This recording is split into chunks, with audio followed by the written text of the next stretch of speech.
Okay. Sharjah Sujan Singh அப்படிங்கிற வந்து ரியாசத் அப்படின்னா அரண்மனை. அரண்மனையில் வந்து ஒரு தீவார் போஸ்டிங்கில் இருக்காரு. தீவார் அப்படின்னா ஒரு பிஏ மாதிரி, ஒரு ராஜாவுக்கு பிஏ மாதிரி, மந்திரி மாதிரி.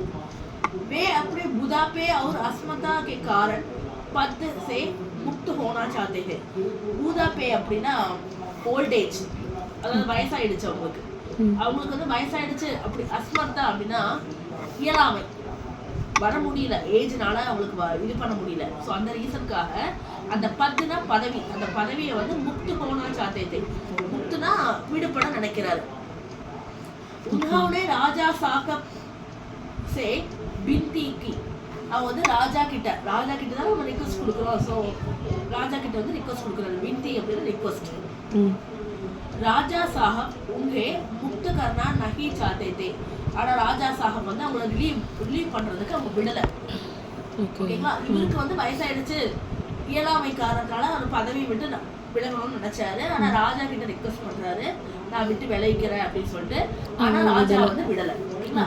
ராஜா சாஹப் உங்களோட முக்து கர்னா நஹி சாத்தே தே, ராஜா வந்து முக்துனா ஃப்ரீ பண்றது, அதாவது அவங்க வந்து விடுபடுறது, இந்த இடத்துல விடுபடுறதுக்கு அவங்க வந்து விடலை.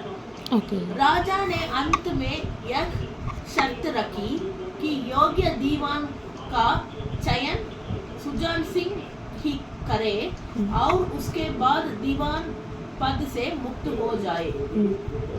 ராஜா வந்து கடைசியில ஒரு ஷர்ட் அப்படின்னா ஒரு கண்டிஷன் போடுறாரு. என்ன அப்படின்னா வைக்கிறாரு, நீ வந்து நீ ஒரு தீவான் பதவியில இருக்க, நீ ஒரு யோகியமான ஒரு தீவான், அதாவது மினிஸ்டருக்கு பிஏ மாதிரி இருக்க, நீ வந்து ஒரு நல்ல ஒரு பர்சனா அப்பாயிண்ட் பண்ணிட்டு இந்த பதவியில வந்து உட்கார வச்சுட்டு நீ ரிலீவ் ஆயிக்கோ அப்படின்னு சொல்லி சொல்றாரு.